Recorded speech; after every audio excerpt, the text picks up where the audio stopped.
Stop freezing tonight. It's 2 a.m. The power's out. Your bedroom feels like a freezer. You pile on another blanket, then another, but you're still shivering. Here's why. You're doing it wrong. Welcome to Lost Ways of Warmth. Tonight, I'm giving you the old bed insulation layout, a system that kept soldiers alive in frozen foxholes and pioneers warm in unheated cabins. And you can apply it right now, tonight, with materials you already own. This isn't theory. This is survival engineering that works in unheated rooms, power outages, and anywhere the cold tries to steal your warmth. Ready to stop shivering? Let's begin. Part 1. Why you're losing the battle. Here's the truth. When you're cold in bed, the problem isn't above you. It's below you. Your floor, your mattress, the very foundation of your bed, is stealing your warmth through conduction. And conduction doesn't care how many blankets you pile on top. Your body generates about 100 watts of heat. Real physics, not a metaphor. But when you lie on a cold surface, you're trying to warm the entire structure beneath you. The mattress, the floor, the ground itself. You will always lose that fight. World War II medics discovered soldiers wrapped in wool blankets were still getting frostbite because the frozen ground below drained heat faster than their bodies could replace it. The solution? Isolate yourself from the cold surface. Create a barrier of trapped air between your body and the ground. Because trapped air is one of nature's most powerful insulators. Here's the game changer. 1 inch of insulation under you is worth 3 blankets over you. The pioneers knew it. The soldiers proved it. Now you're going to use it. Part 2. Building your heat shield. Let's get practical. Here's what you do tonight. Gather what you have.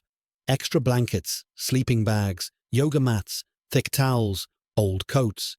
We're building the foundation that changes everything. If you're on a bed frame, good. That air gap beneath your mattress is already working for you. But we're going to make it better. The key move. Create a thick pad beneath your bottom sheet. Not on top, beneath. Layer whatever you have. A folded sleeping bag works brilliantly. Stack 2 or 3 thick blankets. Add a yoga mat. The foam traps air perfectly. Even cardboard creates effective insulation when layered. You're building a thermal barrier. Every layer adds pockets of trapped air, and those pockets shield you against heat loss. On the floor or camping, you need at least 4 inches beneath you. Use pine boughs outdoors. Pile up clothes. Stack newspapers if that's all you have. Pioneers use straw because it's hollow and traps massive amounts of air. Focus your insulation from shoulders to hips. That's where most of your body contacts the bed. That's where you're losing the most heat. Get that right, and you've won half the battle.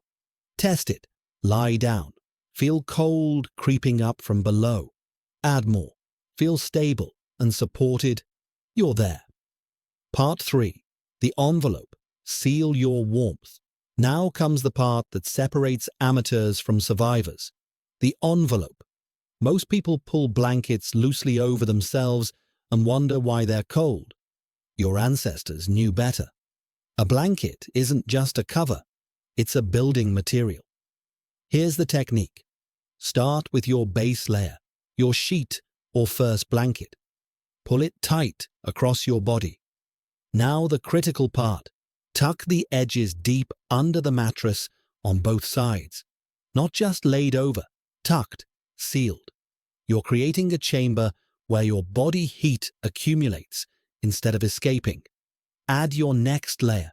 Wool if you have it. It stays warm even when damp. Tuck it the same way. Every edge sealed. Most people fail here. They leave gaps. A small opening at the neck. Loose folds near the feet. Warm air rises and escapes through those gaps. Cold air rushes in to replace it. The pioneers called this the draft chimney. They'd tuck blankets under their chins, wrap scarves around their necks, seal every exit. Think of it as building a tent inside your bed. The walls are your blankets. The foundation is your insulation below. The goal is trapping every bit of heat your body produces. One final trick: the heat stone. Pioneers warmed bricks by the fire, wrapped them in cloth, and placed them between blankets near their feet. You can use a hot water bottle, microwaved rice bag, or sealed container of hot water. Place it near your core or feet and let physics work. Part 4. Your body is the furnace. Here's what modern comfort made us forget. Your body is a furnace. You just need to stoke it before bed. Soldiers on the Eastern Front learned this the hard way. Those who crawled into sleeping tubes already cold stayed cold. Those who got their blood moving first survived. Before you get into your insulated envelope, spend 2 minutes activating your internal heater. 20 jumping jacks. Run in place. Quick squats. Even just tense and relax every muscle for 60 seconds. You're raising your core temperature, preheating the system. Once you're inside that sealed envelope with insulation below, that heat has nowhere to go. It stays, it builds, it compounds. Not alone, use it. 2 people create a 200-watt heat source. 3 people, 300 watts. That's not sentiment, that's physics. Pioneer families slept 3 and 4 to a bed because shared body heat, trapped inside a sealed envelope, kept everyone alive through freezing nights. There's only warmth or cold. Choose warmth. Conclusion: you already have the power. You now know what took humanity thousands of years to perfect. The battle against cold isn't won with expensive gear. It's won with physics, intention, and materials you already own. Insulate below before piling on top. Seal the envelope and eliminate drafts.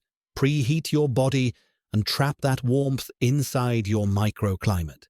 The next time the power goes out, you won't panic, because you've learned what soldiers, pioneers, and countless generations knew. Cold is powerful, but knowledge is stronger. This is lost ways of warmth. If this gave you something valuable, subscribe and share it with someone who needs to stay warm tonight. What's the coldest night you've survived? Drop your story below. Your experience might save someone else. Stay warm, stay smart, and I'll see you in the next deep dive.